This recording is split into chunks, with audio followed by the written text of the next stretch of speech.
கோவை மாவட்டம் மேட்டுப்பாளையம் பவானி ஆற்று பாலத்தில் வெள்ள நிலவரம் தொடர்பாக மாவட்ட ஆட்சியர் பவன்குமார் மற்றும் மாவட்ட காவல் கண்காணிப்பாளர் கார்த்திகேயன் நேரில் பார்வையிட்டனர். கேரள மாநிலம் அட்டப்பாடி வனப்பகுதி மற்றும் நீலகிரி மாவட்ட பகுதிகளில் பெய்து வரும் தொடர் மழையால் பில்லூர் அணை நிரம்பி அதன் மொத்த கொள்ளளவான 100 அடியில் 97.5 அடியை எட்டியது. அணையின் பாதுகாப்பு கருதி அணைக்கு வரும் 18,000 கன அடி நீர் முழுவதும் பவானி ஆற்றில் உபரி நீராக வெளியேற்றப்படுகிறது. இதனால் மேட்டுப்பாளையம் மற்றும் சிறுமுகை பகுதிகளுக்கு வெள்ள அபாய எச்சரிக்கை விடுக்கப்பட்டுள்ளது. ஆற்றில் இறங்கி குளிக்கவோ மீன்பிடிக்கவோ பரிசல் மூலம் ஆற்றை கடக்கவோ முயற்சிக்க கூடாது என அறிவுறுத்தப்பட்டுள்ளது.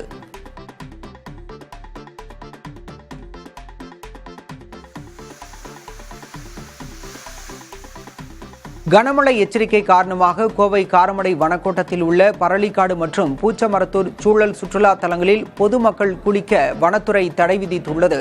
வெள்ளப்பெருக்கு ஏற்பட்டு தண்ணீரின் வேகம் அதிக அளவில் இருப்பதால் குளிக்க மட்டுமின்றி வேடிக்கை பார்க்கவும் யாரும் வரவேண்டாம் என வனத்துறையினர் தெரிவித்துள்ளனர். மேலும் செல்ஃபி எடுத்தால் கரையோரங்களில் மீன்பிடித்தல் போன்ற செயல்களிலும் ஈடுபடக்கூடாது என்று அறிவுறுத்தியுள்ளனர்.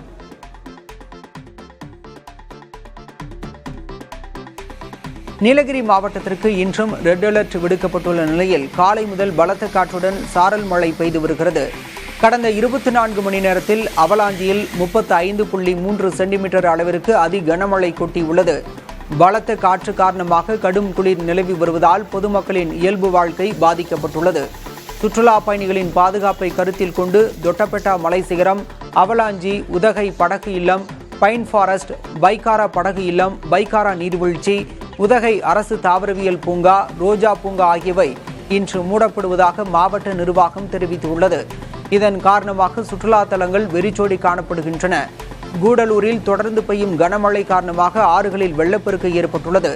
வடவயில் பகுதியைச் சேர்ந்த 28 பழங்குடியின மக்கள் முகாமில் தங்க வைக்கப்பட்டுள்ளனர். பல இடங்களில் மின்சார துண்டிப்பு ஏற்பட்டு மக்கள் பாதிக்கப்பட்டுள்ளனர். முல்லை பெரியாறு அணையின் நீர்பிடிப்பு பகுதிகளில் பெய்து வரும் தொடர் கனமழை காரணமாக அணைக்கு நீர்வரத்து அதிகரித்து நீர்மட்டமும் உயரத் தொடங்கியுள்ளது. மேற்கு தொடர்ச்சி மலைப்பகுதிகளில் தென்மேற்கு பருவமழை தீவிரமடைந்துள்ளதால் அணைக்கு நீர்வரத்து வினாடிக்கு 585 கன அடியிலிருந்து 1648 கன அடியாக அதிகரித்துள்ளது. அணையின் நீர்மட்டம் 115.65 அடியாக உயர்ந்துள்ளது.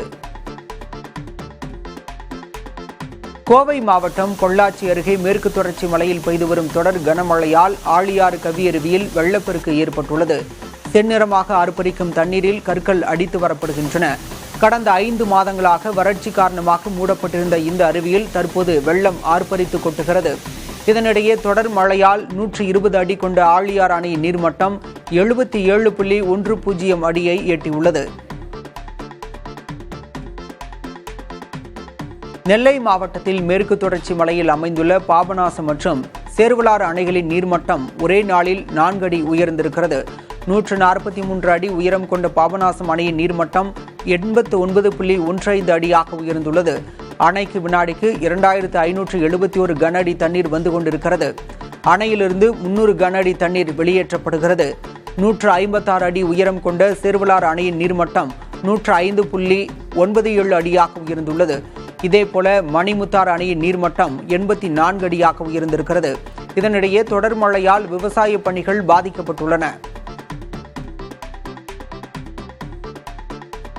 வைகாசி அமாவாசையை முன்னிட்டு ராமேஸ்வரம் அக்னி தீர்த்த கடலில் ஆயிரக்கணக்கான பக்தர்கள் புனித நீராடி முன்னோர்களுக்கு தர்ப்பணம் செய்தனர்.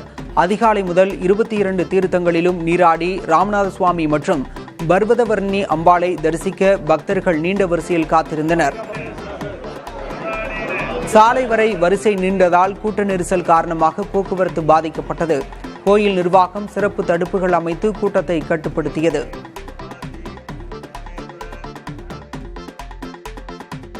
தமிழகத்தில் பயிரிடப்பட்டுள்ள KNM 1638 ரக நெல்லை கொள்முதல் செய்ய வாணிபக் கழகம் மறுத்து வருவதாக விவசாயிகள் குற்றம் சாட்டியுள்ளனர்.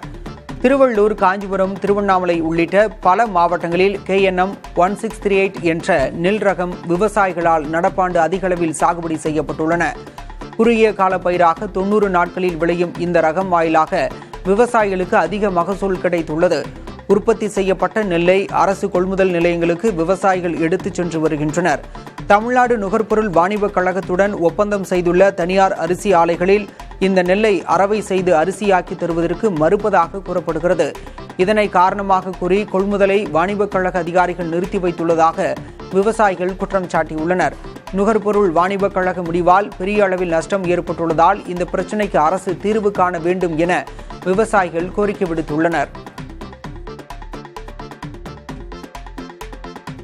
சென்னை கோயம்பேடு சந்தையில் வரத்து குறைவால் பீன்ஸ் விலை அதிகரித்துள்ளது. கடந்த வாரம் 70 ரூபாய்க்கு விற்பனை செய்யப்பட்ட 1 கிலோ பீன்ஸ் தற்போது 100 ரூபாயாக உயர்ந்துள்ளது.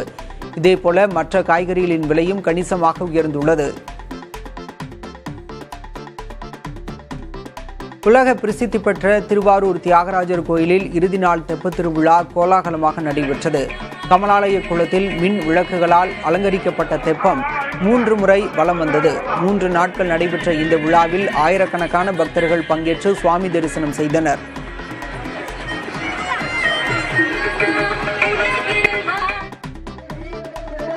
சிவகங்கை மாவட்டம் காளையார்கோவில் அருகே வீரமுத்துப்பட்டியில் வடமாடு மஞ்சுவிரட்டு போட்டி நடைபெற்றது. இதில் 14 காளைகள் மற்றும் 126 மாடுபிடி வீரர்கள் பங்கேற்றனர்.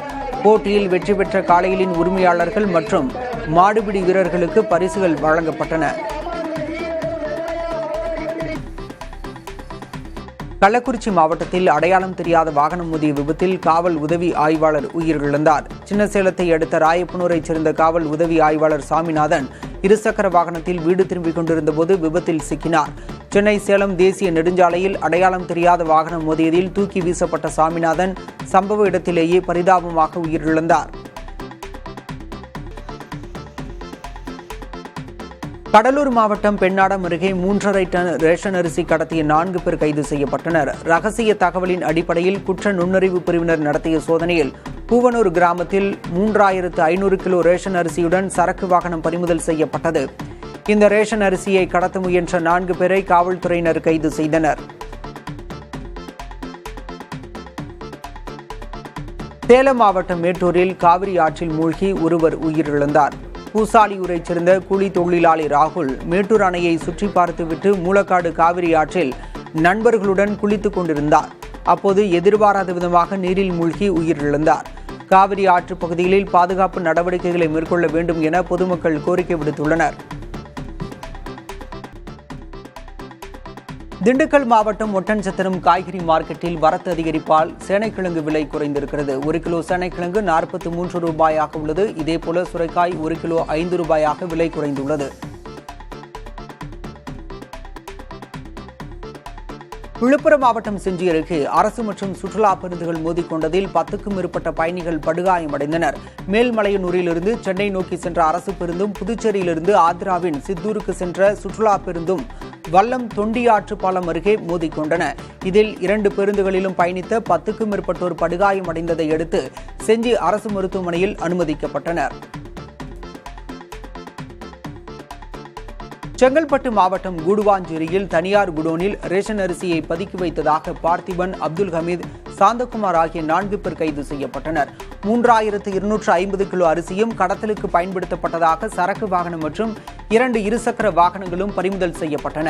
முக்கிய குற்றவாளி அசீன் ரசாக் என்பவரை தேடி வருவதாக குடிமைப்பொருள் வழங்கல் குற்ற புலனாய்வுத்துறை தெரிவித்துள்ளது.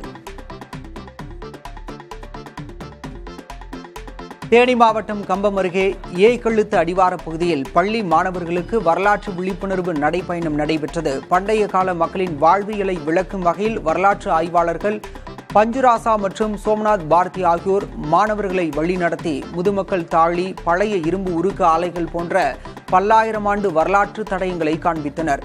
கோடை விடுமுறையில் நடைபெற்ற இந்த நிகழ்வு தங்களுக்கு வரலாற்று ஆர்வத்தை ஏற்படுத்தியதாக மாணவர்கள் தெரிவித்தனர். நெல்லை மாவட்டம் கரையார் மேற்கு தொடர்ச்சி மலையில் உள்ள சொரிமுத்து அய்யனார் கோவிலில் சாமி தரிசனம் செய்ய பக்தர்கள் குவிந்தனர். இதனால் மலைச்சாலையில் கடும் போக்குவரத்து நெரிசல் ஏற்பட்டு அரை மணி நேரத்திற்கு மேல் போக்குவரத்து பாதிக்கப்பட்டது. பெரம்பலூர் மாவட்டம் தொண்டமாந்துறை அருகே இருசக்கர வாகனம் மீது அரசு பேருந்து மோதிய விபத்தில் மேட்டூர் கிராமத்தைச் சேர்ந்த மணிகண்டன் சம்பவ இடத்திலேயே உயிரிழந்தார். கிருஷ்ணாபுரம் நோக்கி சென்ற அவரது இருசக்கர வாகனத்தின் டயர் பழுது காரணமாக விபத்து ஏற்பட்டதாக முதற்கட்ட விசாரணையில் தெரியவந்துள்ளது. விபத்து காரணமாக அரை மணி நேரம் போக்குவரத்து பாதிக்கப்பட்டது. கள்ளக்குறிச்சி மாவட்டம் உளுந்தூர்பேட்டை அருகே வேன் கவிழ்ந்ததில் 10க்கும் மேற்பட்டோர் படுகாயமடைந்தனர். அரியலூர் மாவட்டம் செந்துறையிலிருந்து 18க்கும் மேற்பட்டோர் சென்னை மணலிக்கு வேனில் சென்றனர்.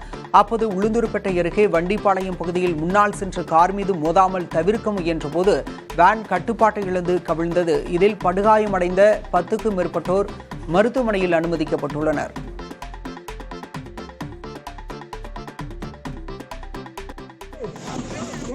திருவண்ணாமலை மாவட்டம் செய்யாறில் பாரதிய ஜனதா கட்சி சார்பில் 60 அடி நீள தேசிய கொடியுடன் பேரணி நடைபெற்றது.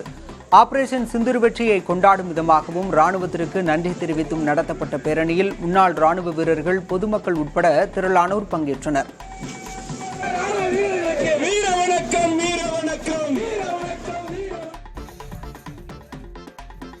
மன அமைதி மற்றும் ஒற்றுமையை வலியுறுத்தும் காகித விளக்கு திருவிழா புதுச்சேரி மாவட்டம் வீராம்பட்டினம் ரூபி கடற்கரையில் நடத்தப்பட்டது.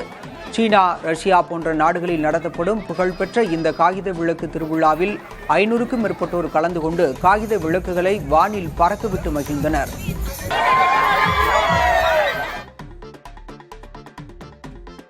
சென்னையில் மாநகர பேருந்து வருகை குறித்த டிஜிட்டல் பலகை அமைக்கும் பணிக்காக பேருந்து நிறுத்தங்களில் கட்டுப்பாட்டு கருவி பொருத்தப்பட்டு வருகிறது. பேருந்து வருகை, புறப்படும் நேரம் குறித்து பயணியர் தகவல் பெறும் வகையில் 500 நிறுத்தங்கள் மற்றும் 71 பேருந்து நிலையங்களில் LED டிஜிட்டல் பலகை அமைக்கப்பட உள்ளதாக போக்குவரத்து கழக அதிகாரிகள் தெரிவித்துள்ளனர். பயணிகள் தங்களது மொபைல் செயலி வாயிலாக பேருந்து நேரம் குறித்து உடனுக்குடன் அறிந்து கொள்ளலாம்.